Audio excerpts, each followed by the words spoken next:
pessoal, como vocês estão? Tudo bem? Tudo certinho? Animados para mais uma aula de filosofia?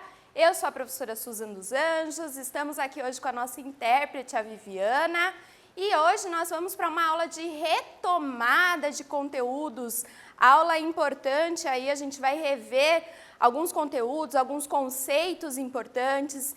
Fizemos um percurso muito bacana, muito bonito durante esse ano, estudamos ética, estudamos nesse último trimestre a filosofia política, um tema fundamental aí para a gente compreender o funcionamento da nossa sociedade, o funcionamento da política, e hoje vamos retomar alguns desses conteúdos.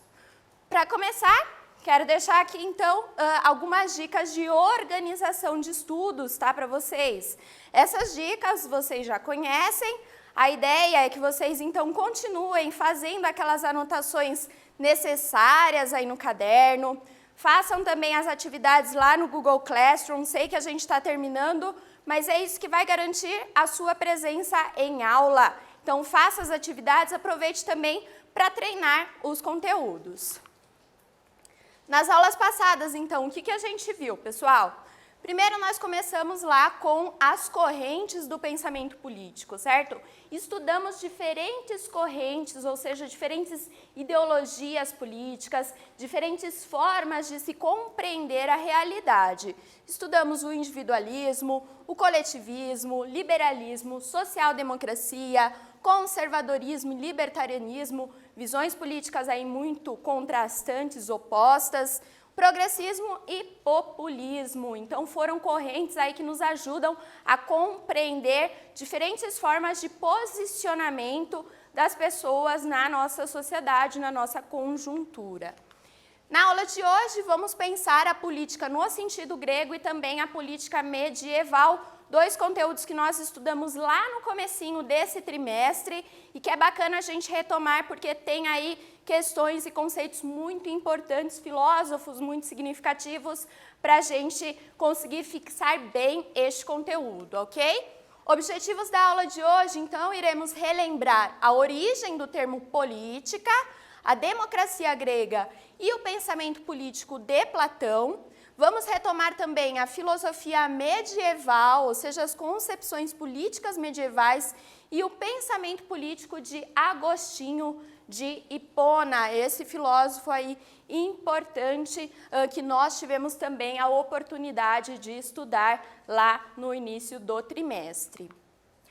Política, pessoal, quando a gente fala em política, essa palavra, esse conceito, se a gente pensar a etimologia, ou seja, a formação dessa palavra, ela vem do termo grego polis. E polis, vocês devem se lembrar bem, significa cidade. A cidade é onde ocorre ali a discussão de ideias, os conflitos, os embates, né? Por isso que a política, ela surge justamente desse conceito, dessa ideia de cidade, tá? E quando a gente pensa nas cidades-estados gregas, a gente tem aí como principais cidades-estados Atenas e Esparta, certo? Essas cidades aí foram muito importantes, mas eu quero destacar uma delas que é Atenas. Por que Atenas? Porque Atenas é considerada aí o berço da filosofia ocidental, o berço também da democracia.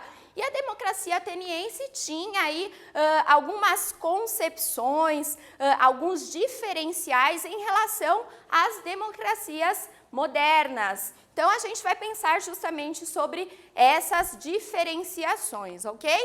A democracia ateniense, a democracia no sentido grego, era uma democracia direta. Direta em que sentido? Os cidadãos tinham igual direito de voto, igual direito de fala na Assembleia, o conceito aí de isegoria, e também eram considerados iguais perante a lei, a ideia de isonomia, tá? Então era uma democracia direta porque o próprio cidadão se fazia representar através do seu discurso, através da sua participação direta nos assuntos referentes à vida pública, à vida na cidade. E quem era considerado cidadão lá em Atenas? Vocês devem se lembrar bem, isso aí é muito importante, pessoal. peguem o caderno, anotem, vejam lá as anotações que vocês já fizeram sobre esse conteúdo. É sempre legal vocês terem essas anotações e retomarem isso, ok? Cidadão ateniense eram os homens livres de pai e mãe atenienses, ou seja, eles não podiam ser estrangeiros e deviam também, claro, ser nascidos lá em Atenas, nessa cidade-estado, tá? Se você era um estrangeiro, você não era considerado cidadão, ou seja, não tinha o direito de participação política. E, além disso, tinha que ser também maior de idade. Então, a esse grupo de pessoas, a democracia era possível, né? Então, a democracia era bastante restrita. Para que todos pudessem participar, os cidadãos pudessem participar, ela era restrita a um grupo seleto de pessoas. Dessa forma, mulheres, escravos, quem eram os escravos? Os prisioneiros de guerra em geral, tá? Os metecos, que são os estrangeiros, não eram considerados cidadãos, ou seja, eles não tinham direito de participação no espaço público.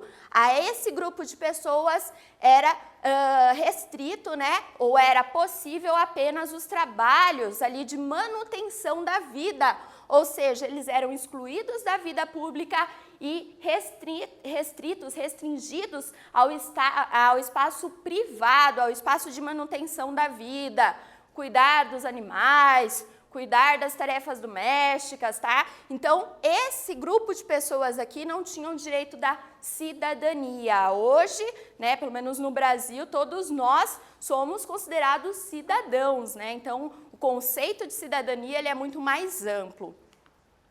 Para a gente pensar e relembrar melhor essa questão aí do surgimento da democracia grega, temos aqui o nosso primeiro quiz. Sobre o conceito de isegoria, podemos apontar. Alternativa A, refere-se à igualdade de fala na assembleia. Assembleia é o local onde ocorre o debate político.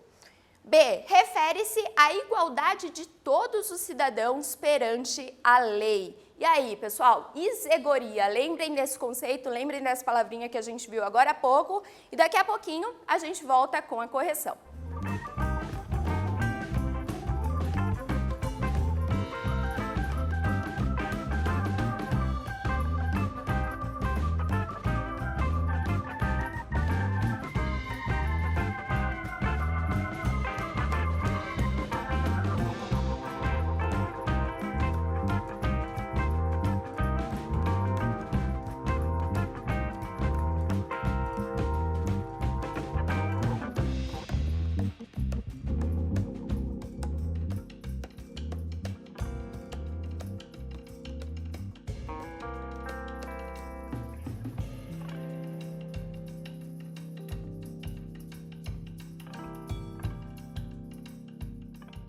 E aí, pessoal, conseguiram responder? Relembraram esse conceito de isegoria?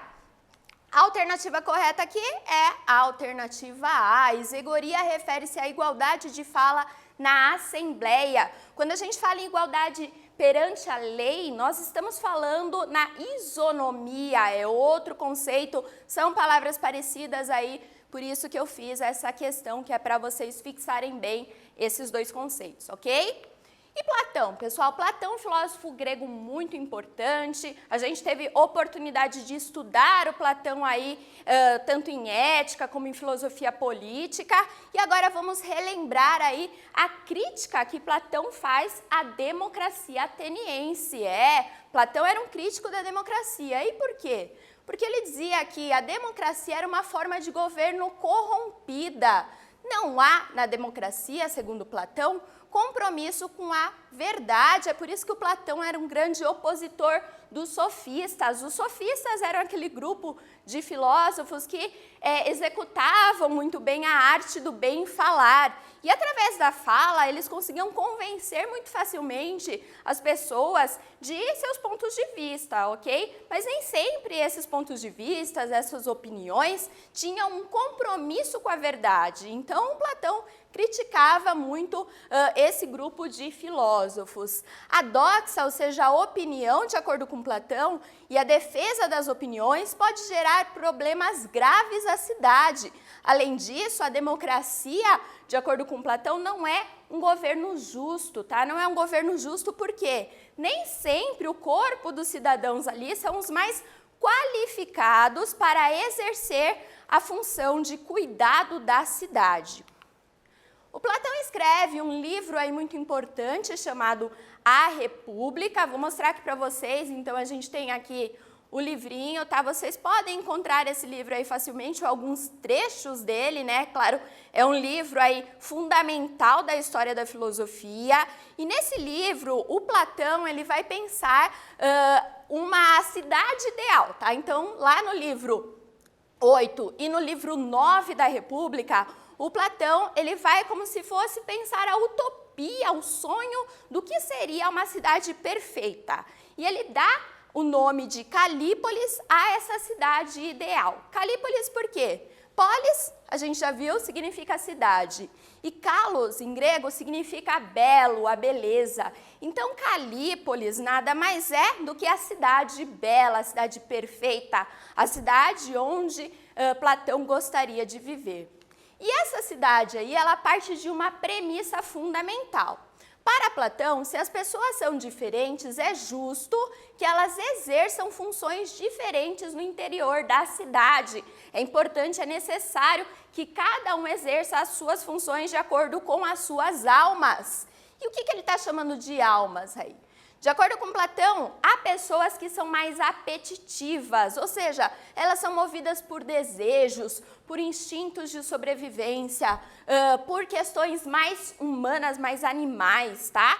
Essas pessoas, elas têm assim como seu ponto focal aqui a barriga, por isso que a gente colocou aqui uma legenda, né? Elas são consideradas as almas de bronze. E qual o trabalho que essas pessoas exercem no interior da cidade? São os produtores, os artesãos, os comerciantes. As pessoas que têm a alma de prata, ou seja, que são mais irascíveis, que são movidas pela ira, pela coragem, pelos impulsos, devem exercer o trabalho de guardiões da cidade. O ponto focal é aqui o peito, a coragem, tá? Enquanto as pessoas com alma de ouro são aquelas mais racionais, por isso que o ponto focal é na cabeça. Elas são movidas pela inteligência, pela ânsia, a busca pelo conhecimento. E essas pessoas, sim, é que devem exercer a função do bem governar, do governo da cidade. Então, Platão, a partir dessa diferenciação de 3 tipos de alma, ele está defendendo aí um modelo diferente, uma proposta diferente da democracia. O que ele defende? Ele defende essa ideia de sofocracia.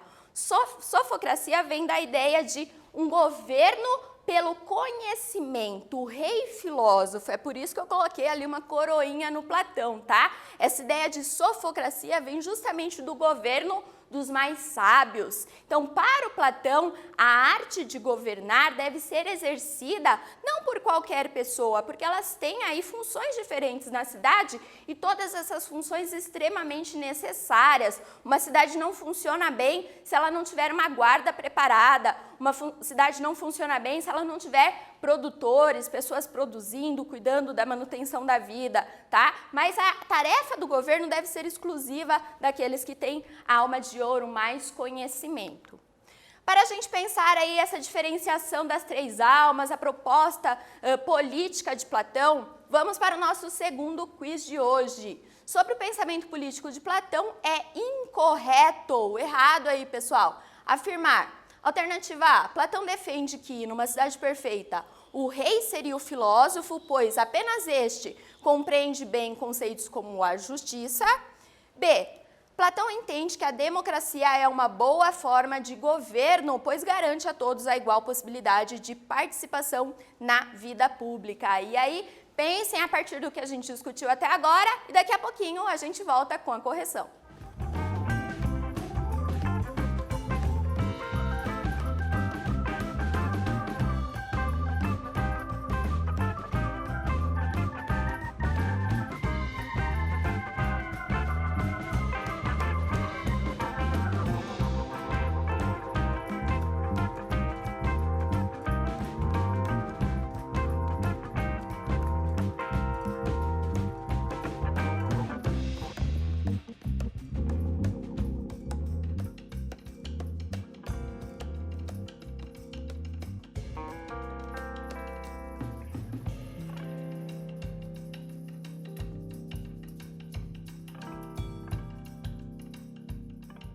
E aí, pessoal, conseguiram responder? Essa aí estava fácil, né? Então, olha aqui, a alternativa incorreta aí no caso é a alternativa B.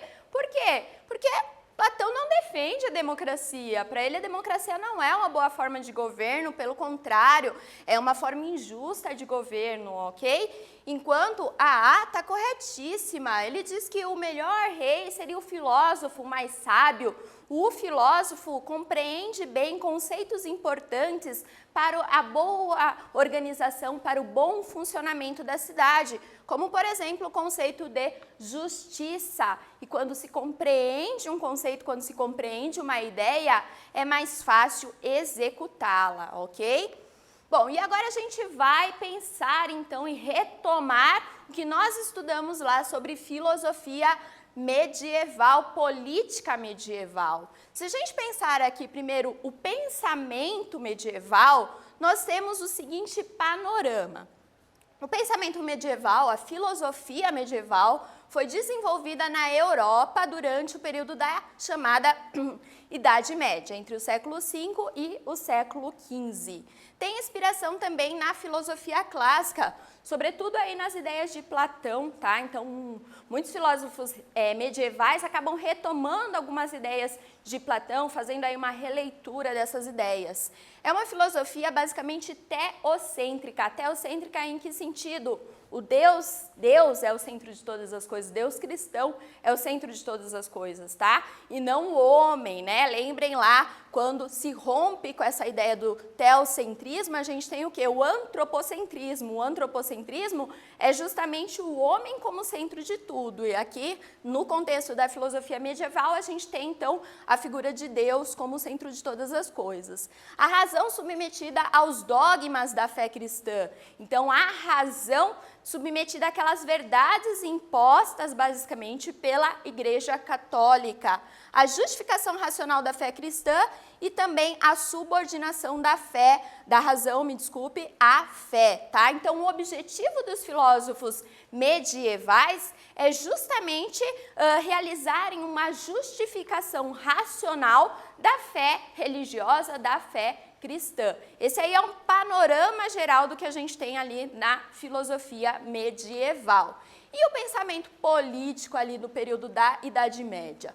Essa aqui é a situação política em que se fortaleceu aí o que a gente conhece como a Idade Média, né? Então tivemos o fortalecimento do cristianismo como o ideal de um Estado universal, contra a separação do Império Romano em reinos bárbaros. Isso aí é interessante a gente lembrar lá das aulas de história, tá? Então, essa fragmentação do Império Romano em diversos reinos bárbaros e a ideia de uma necessidade de reunião, né, de união de todo o Estado cristão ali num Estado universal, a vinculação entre política e a moral religiosa, muitas vezes a própria igreja determinava os rumos da cidade, e o Estado era também um representante da Igreja Católica. Então, esse conceito que a gente tem hoje de laicidade do Estado, o Estado é laico, isso não existia ali no período medieval, tá? Pelo contrário, o Estado acabava defendendo e impondo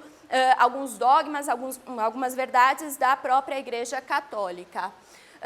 E aí a gente tem então a divisão entre um poder temporal, ou seja, um poder secular, e o poder religioso. Como poder temporal, nós temos aquele poder representado pelo Estado, um poder secular e voltado para as necessidades mundanas. Atua por meio da força física. Esse poder temporal é o poder das coisas do mundo, o embate político que nós conhecemos hoje seria conhecido então como esse poder temporal. Enquanto o poder religioso é representado pela igreja, um poder espiritual voltado para os interesses da salvação da alma, essa ideia da salvação muito forte, muito presente no cristianismo. Portanto, deve encaminhar o rebanho para a salvação por meio da educação e da persuasão, tá? Então, a gente tem aí esse panorama, essa divisão de poderes na Idade Média, claro, isso aí não falado, né? Mas era assim que as coisas funcionavam. E aí a gente tem Agostinho de Hipona, um filósofo aí que representa muito bem o pensamento medieval. Agostinho escreve um livro chamado Cidade de Deus, e nesse livro ele faz justamente essa divisão entre uma cidade de Deus e uma cidade terrestre. A cidade de Deus seria ali a comunidade cristã. A vida nessa cidade é desenvolvida a partir da ideia de fé. Há uma preocupação com a eternidade, os amantes de Deus ali estão preocupados com o bem para servir, tá? Então essas ideias aí todas integram aquilo que Agostinho chama de cidade de Deus. Enquanto a cidade terrestre, a cidade dos homens, né, tem como objetivo garantir a justiça para todas as pessoas, proporcionar bem-estar, a questão da finitude, então nós não somos sujeitos eternos, nós somos finitos, a ideia de amantes de si, cada um preocupado com as suas questões de sobrevivência, e o bem por interesse, não um bem como algo necessário universalmente, ok? Bom, essa divisão aí que Agostinho fez entre cidade de Deus e cidade terrestre acabou levando aquilo que a gente conhece hoje como o agostinismo político. Então, fundamentou essa ideia de agostinismo político. O que seria isso, pessoal? A teoria das duas cidades de Agostinho acabou refletindo no chamado agostinismo político, uma ideia que influenciou todo o pensamento medieval e que aborda o confronto entre o poder do Estado e o poder da Igreja. O poder religioso seria superior, então, ao chamado poder temporal, cabendo ao Estado garantir uma educação para a salvação. Então, esse pensamento acabou vigorando aí durante toda a Idade Média, todo o período medieval. Essa divisão entre o poder temporal, o poder do Estado, que deve ter como função, basicamente, garantir uma educação dos homens, da comunidade, para a salvação divina, para a salvação da vida eterna,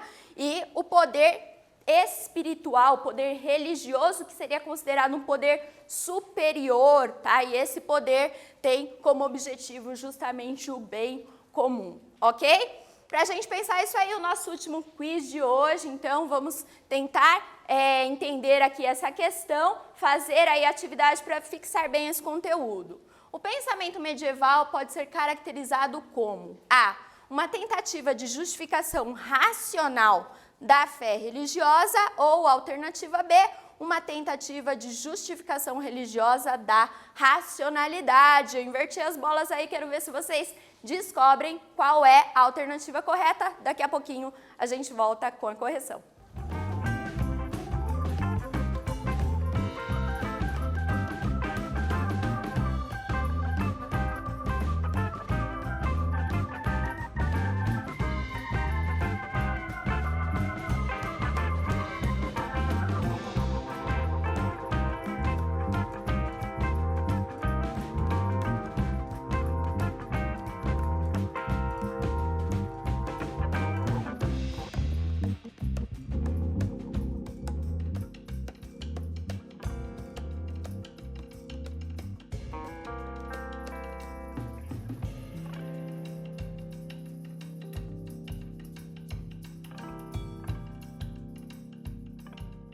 E aí, pessoal, conseguiram responder? Tranquilo essa aí também, né? Só para a gente fixar bem esse conteúdo. O pensamento medieval pode ser caracterizado como uma tentativa racional de justificar a fé religiosa e não o contrário, como afirma a alternativa B. Se você acertou, parabéns. Se você não acertou, reveja aí as suas anotações, tire as suas dúvidas com o seu professor. Bom, na aula de hoje, então, nós pensamos algumas formulações da política, tanto na Grécia Antiga, a política no sentido grego, a partir, sobretudo, da figura aí de Platão e da sofocracia, esse governo ideal proposto por Platão. Pensamos também alguns aspectos da filosofia medieval, da política medieval, essa divisão entre o poder temporal, o poder religioso, o poder espiritual, a partir das reflexões de Agostinho e o chamado agostinismo político. Temos aqui algumas referências da aula de hoje. Eu fico por aqui, agradeço muito a participação de vocês e a gente se vê na próxima aula.